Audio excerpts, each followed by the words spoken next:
Hi everyone, I'm Jessica. Welcome back to my channel. Today we're going to be working on a fun jelly roll quilt. So I made this quilt quite a few years ago for my daughter. It's well loved. It's held up beautifully. It's just a basic 16 patch.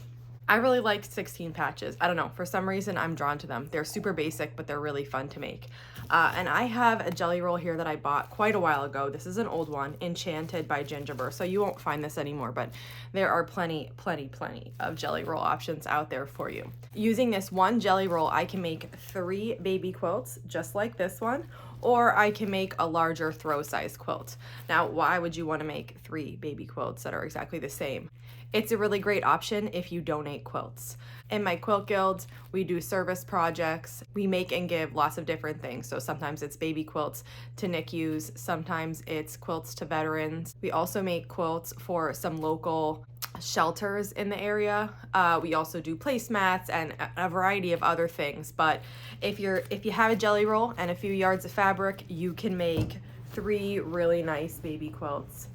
And they're fun to make and really easy too. So let's get started. Okay, so these are the options then. This is the baby size. It's 37.5 by 47.5, and you can make 3 of these from one jelly roll and background. Or you can use one jelly roll to make this larger size, which is 67.5 inches square, and then you'll need the background for that. So I have a pattern for this. I'm gonna link it below. If you can figure it out easily by yourself and you want to just go ahead and make it, that's fine. But if you're the type that would like to look at a pattern and feel more comfortable with that, then the pattern is available in my shop and you can go ahead and grab that. Now, the first step is going to be to sort this jelly roll into groups of 4. We're going to strip piece these, which is going to make this really quick. So I'm just going to go through and make groups of 4 any way I like. I'm going to mix the colors up and combine them so that they're all mixed up nicely. I have 9 groups of 4 here, so I split them up into color groups that I like, and I'm going to take one of the groups and head over to the sewing machine and show you what to do next. I have my 4 strips here, and you just want to decide what order you want to use them in. I'm going to do this randomly, so I'm not really concerned with like what position the pink's in, what position this blue's in. It's just however you want. If you want them to lay out a certain way, arrange them now. What we're going to do is just sew these strips together along the width of the fabric. So these strips measure 43 to 44 inches, and we're just going to sew them together all the way down. I just finished sewing all the way down there. I'm using foot 57D here. That makes this really easy. It's a 1/4 inch foot with a guide, so there's not much to think about. You just kind of keep it next to the guide and keep sewing, and you have a nice 1/4 inch seam allowance. I opened this up. I didn't press it or anything. I opened it up, and I'm just going to get my 3rd strip now, and we're going to sew this on. We're just gonna kind of keep repeating this. So the 1st and 2nd strip you sew together, open it up and sew the 3rd strip on, and then we're gonna open it up and sew the 4th strip on and then stop there. Because that is the last strip of this group. Okay, I just finished sewing on the 4th strip. This is what it looks like. And it's pretty long. It's all the way to there. Now we can go and just press this. Now, sometimes working with a full width of fabric is like a little bit too long to me.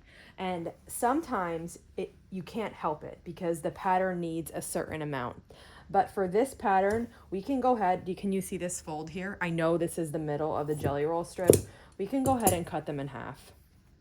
We need 16 from one long strip, which is 8 from each half, and we can do that. It's much easier to work with a 21-inch strip of fabric than it is a 42. So I just cut it in half. It fits on my table really nicely, and then we're just going to press these. Now, I'm going to start by just pressing these all in one direction. I also know that as I'm assembling, if I want a certain print to go in a certain position, that I might need to repress the seam allowance for a few of them. So it's not going to be these big groups. It would be once they're cut and they're individual, I know that even though I'm pressing this, the reason I'm pressing this now is so that I can cut it easily. I might end up having to repress depending when I'm assembling my blocks, which it's no big deal, and I'll just show you that as we go. So here I have all of the seams going one direction, and this is what I'm going to be doing for all of my 16 patch blocks. I'm going to have, you know, one seam going one way, the other seam going the other way, and then back and forth. Now that we have one pressed, you would just repeat this for every single one. These are the ones I've done so far. I've done a bunch, but I still have quite a bit more to go anyway. So I just wanted to show you that the next step is to cut these, and we can stack, which makes this easy and quick. So I'm just going to take a few. I usually take the top of the strip and I line it up with a line on my cutting mat. So I'm just gonna pick that one right there. And then this edge that is not even, I just have it go beyond one of the lines. So I'm gonna make this the 1 inch line on my mat. That's where I'm gonna start cutting. So I want it to go over that a little bit because that edge is not even and I need to trim it off. Now the next thing I'll do is I'll take another one and I will come right up and I will lay it at the seam. My edge of this block is at the seam of the one below it. And then I just keep repeating that. Now, like, you can't just keep stacking them on top. It'll get too thick. So at some point I stagger them. So maybe for this one, maybe I would line it up here at the second seam instead of the first one. And then I think I can go right after the first seam on this one because there's nothing below it. And then after this one, I'll go down a little more. I'll go to the second seam again. And I don't layer every single one I have, but you can layer a bunch, and it really does save a lot of time here when you're cutting. So I think I would leave it like that. Then I'm going to take my long ruler. This is a 6.5 by 24.5. This is my favorite ruler pretty much. And I line this up with the 1 inch on my cutting mat. And then I'm gonna cut this. This is going to take the edge and just straighten them all up.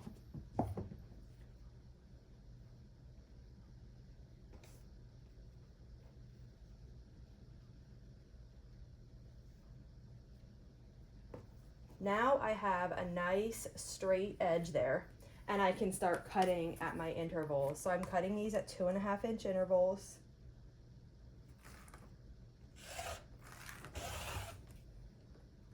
And you can keep it like this, how I can see where the cut line is, and I can line it up like that to make my next cut.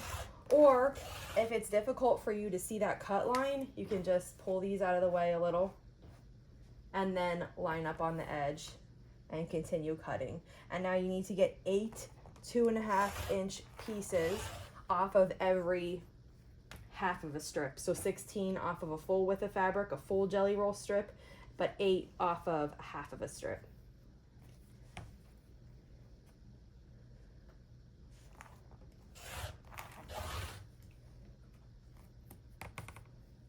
Okay, these are all cut now. And I have a lot of pieces cut at once. So to make one block, we just need to grab 4 of these. This is what one strip looks like. We just need to grab 4 of them.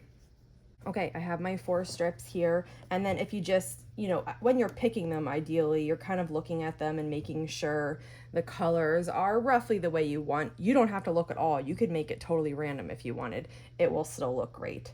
And then I'm just going to sew these to each other. So this one happened to work out. You can see my seam allowances here are going away from me, and the seam allowances on this one are going toward me. So this works. But for example, what I was saying before, if I wanted to turn this around because I liked how that looked better than that, it just means that I'd have to repress these seams. But I'm gonna keep it with the green by the blue here and just sew. And you could make really quick work of this and chain piece like all your blocks at once. I just want to show you one of them. If I was ready to make the whole quilt, that's absolutely what I would do.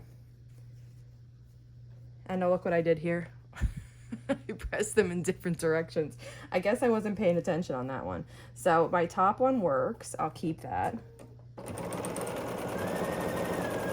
This one I need to flip away from me, which it's no big deal. Even though it's pressed, it's no big deal to flip it with your hand. And then this bottom one I also need to flip.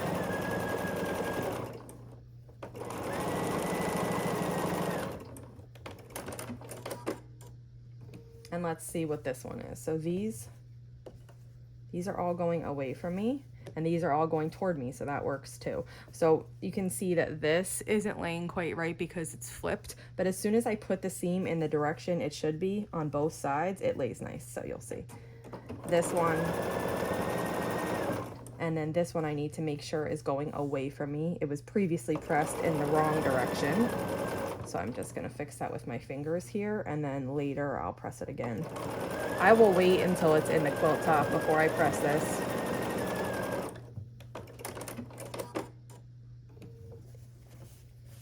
And here we go. So this is one of our blocks, really easy, really quick, and you can see these are standing up a little bit, but it's just because they were pressed in the other way. Once I take my iron to those, they're gonna lay just nice, and I have my seams alternating opposite ways. This is sashed, so it doesn't matter what the sides or the top seams of the block are doing because they're going next to sashing and not other blocks. So you can you know, press these long rows. These long rows, you can press them up, you can press them down, you can alternate, whatever you like, because it's not going to matter once it's in the quilt with the sashing. So to finish up this quilt, you'd continue making your blocks like this. For one baby quilt, you need 12 of these. For all 3 baby quilts, you need 36. And if you're making the large size quilt, you need 36. So you just continue making these, and then you'd start sashing them and assembling. We're gonna stop here today. If you have any questions on this pattern, just let me know. And if not, I'll see you back here soon. Thanks for following along.